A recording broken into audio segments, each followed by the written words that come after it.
दोस्तों soft pornography मामले में फंसे राज कुंद्रा का अचानक से इस बिजनेस में आना कैसा हुआ, ये सवाल आज हर किसी के जहन में है। और इसी बीच एक कंपनी का नाम लगातार सामने आ रहा है और इसी आर्म्स प्राइम कंपनी के फाउंडर सौरभ कुशवाहा ने मुंबई क्राइम ब्रांच को बताया कि जनवरी 2019 में 85 लाख के निवेश के साथ राज कुंद्रा ऐप बिजनेस में आए थे। और दोस्तों पोर्नोग्राफी मामले में क्राइम ब्रांच अब हर उस आदमी का स्टेटमेंट रिकॉर्ड कर रही है जिसने पिछले 3 सालों में राज कुंद्रा के साथ हॉटशॉट या आर्म्स प्राइम कंपनी में काम किया है। और हाल ही में क्राइम ब्रांच ने सौरभ कुशवाहा का स्टेटमेंट रिकॉर्ड किया है जो आर्म्स प्राइम के फाउंडर हैं। जी हाँ दोस्तों, आज इस पर हम पूरे विस्तार से चर्चा करेंगे, पर वीडियो में आगे बढ़ने से पहले आप वीडियो को लाइक कर दीजिए, शेयर कर दीजिए और साथ ही चैनल को सब्सक्राइब करके बेल आइकन को प्रेस कर दीजिए।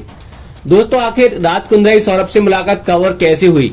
साथियों, सौरभ की 2019 में हुई थी राज कुंद्रा के साथ मुलाकात और सौरभ कुशवाहा ने बताया कि अलग अलग कंपनियों में नौकरी करने के बाद वो अपना ओटीटी बिजनेस करना चाहते थे, जिसमें टेक्नोलॉजी के इस्तेमाल से सेलिब्रिटी, इन्फ्लुएंसर और क्रिएटर्स का फैंस के साथ इंटरेक्शन करवा कर सर्विस चार्ज लेने का प्लान था। और इस बिजनेस को शुरू करने के लिए शुरुआती कैपिटल की जरूरत थी। तब अपने एक दोस्त संजय त्रिपाठी कहने पर मैं जनवरी 2019 में राज कुंद्रा के बंगले किनारा पर उनसे मीटिंग करने गया था। और दोस्तों सौरभ कुशवाहा ने ये भी बताया कि राज कुंद्रा को आइडिया बेहद पसंद आया और वो मेरे बिजनेस में 2 करोड़ 70 लाख रुपए निवेश कर कंपनी में डायरेक्टर बनने के लिए राजी हो गए थे। हालांकि बाद में वो सिर्फ 85 लाख रुपए का ही निवेश कंपनी में डायरेक्टर बन गए थे और इस तरह आर्म्स प्राइम की शुरुआत हुई। दोस्तों आखिर इस कंपनी ने कितने सेलिब्रिटीज के लिए ऐप बनाए? दोस्तों इस कंपनी ने 35 सेलिब्रिटीज के ऐप बनाए।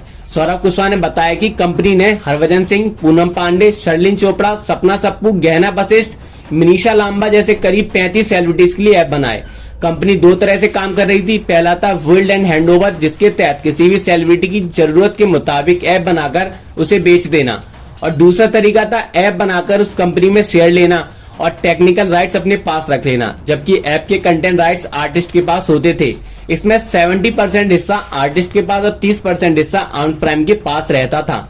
दोस्तों सौरभ कुशवाहा ने यह बताया कि कंपनी शुरू होने के 3 महीने के बाद राज कुंद्रा ने सौरभ कुशवाहा से कहा कि लंदन में रहने वाले उनके एक रिश्तेदार प्रदीप बख्शी को एक ऐप बनवाना है। अक्टूबर 2019 में कंपनी ने वर्ल्ड एंड हैंडओवर तरीके से हॉटशॉट ऐप बनाया और $25,000 यानी करीब 18.59 लाख रुपए में कैनन कंपनी को बेच दिया।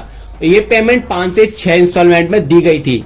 दोस्तों सौरभ कुशवाहा ने आगे बताया कि इंडिया में काम देखने वाला उमेश कामत ऐप से जुड़ी समस्याओं को लेकर सौरभ कुशवाहा से संपर्क करता था और इसके साथ ही राज कुंद्रा की कंपनी में आईटी हेड के तौर पर काम बढ़ने वाला रायन थॉप भी हॉटशॉट्स और दूसरे ओटीटी से जुड़ी कंसल्टेशन सौरभ कुशवाहा से लेता था।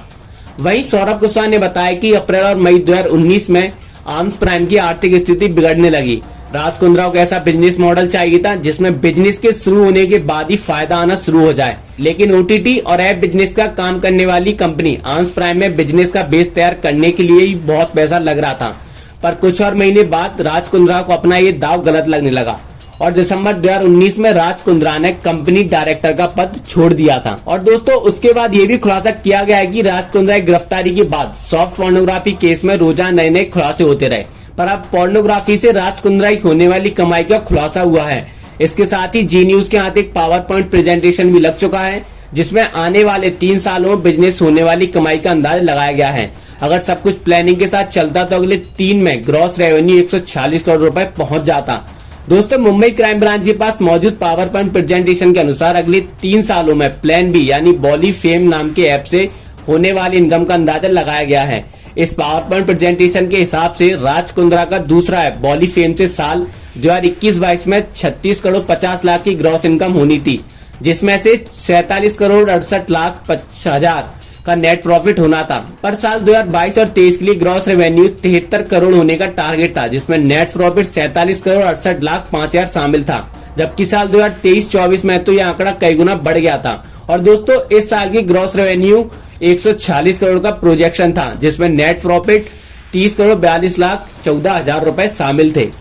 दोस्तों ये सभी बात पुलिस को पता चली उस पावर पॉइंट से। वहीं क्राइम ब्रांच के सूत्रों से मिले दस्तावेजों में 2 पेज शामिल हैं। इसमें दूसरे पेज में बॉली फेम से जुड़े प्रोजेक्ट रेवेन्यू और खर्चों को भारतीय रुपए में नहीं बल्कि पाउंड में दिखाया गया है। और खर्चों की बात की जाए तो दूसरे पावर पॉइंट पेज के मुताबिक साल 2021-22 में 3 लाख पाउंड यानी करीब 3 करोड़ रुपए, साल 2022-23 में 3,60,000 पाउंड यानी करीब 3.6 करोड़ रुपए और साल 2023-24 में 4,32,000 पाउंड यानी करीब 4.3 करोड़ रुपए प्रोजेक्ट हिसाब दिखाया गया था। वहीं ये दस्तावेज मुंबई क्राइम ब्रांच को फरवरी महीने में राज कुंद्रा के पीए रहे उमेश कामती गिरफ्तारी के बाद मिले थे, पर इन दस्तावेजों में मिली जानकारी पर अभी भी क्राइम ब्रांच के अधिकारियों के सामने कई बातें साफ नहीं हुई हैं। अब क्राइम ब्रांच के अधिकारी राज कुंद्रा से पूछताछ, उनके फाइनेंस डिपार्टमेंट से जुड़े कर्मचारियों से पूछताछ और उनके बैंक डिटेल्स से मिली जानकारी के बाद ही किसी निष्कर्ष पर आ सकेंगे। दोस्तों आगे आगे देखते जाइए किस मोड़ तक पहुंचता है, इसमें कितने कई सारे नामों के खुलासे होने वाले हैं। और इन खबरों से अपडेट रहने के लिए आप हमारी वीडियो को लाइक कर दीजिए, शेयर कर दीजिए और चैनल को सब्सक्राइब करके बेल आइकन को प्रेस कर दीजिए, जिससे आपको ऐसे ही राज कुंद्रा केस में होने वाले नए खुलासों का अपडेट मिलता रहे सबसे पहले।